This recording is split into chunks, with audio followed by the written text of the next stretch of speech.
I'm Will, this is Phil, and we're gonna guide you through how to set and place a snap trap properly. So with a snap trap, you're gonna have different components of the snap trap.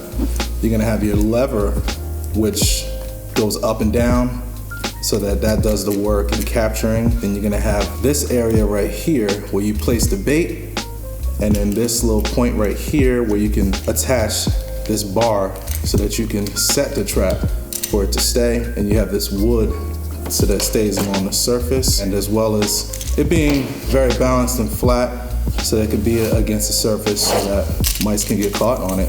So to set a snap trap, the first thing you do is you lift up the snapper, as I like to call it, and then you take the bar on the back and you put it over it.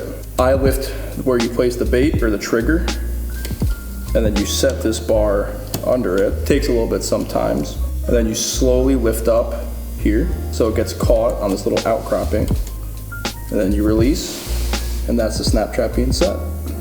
When baiting, you want to make sure it's going to be a bait that the mice is going after. So if you notice that your mice are going after grains, nuts, candy, or chocolate, or even your marshmallows, you want to focus on that kind of bait. So depending on whatever the mice are going after, if it's going after insulation, you kind of want to use your judgment to see, because sometimes you'll have mice eating an insulation and using for nesting, and you'll see like other items in there. So you want to focus on using a bait that's going to attract the mouse to something that they're focused on. And then for bait placement, a common misconception is to smother the snap trap in bait. That is not accurate. The best thing to do is put a little glob right in the middle of the trigger to make sure when the rodent goes for the bait that the trigger will go off and the trap will snap. Okay, for safety or doing your snap traps, you want to make sure you have gloves on so you don't actually interfere with the pheromones of the bait. Of course, you want to be safe when you're setting it. You want to take your time.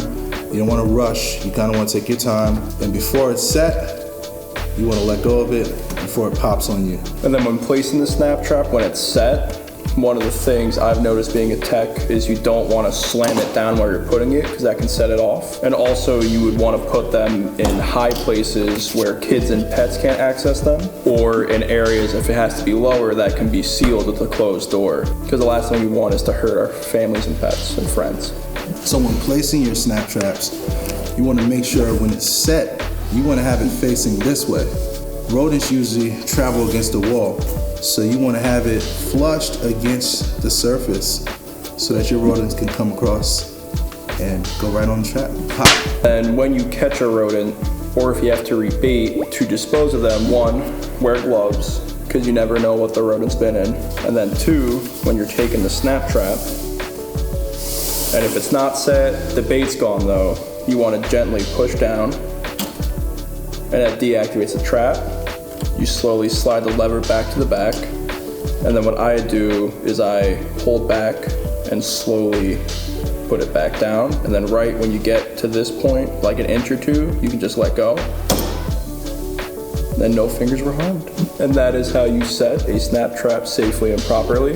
And if you have any questions, feel free to reach out to us at our website. Hope you guys have a good day, and remember to be safe when setting the snap traps.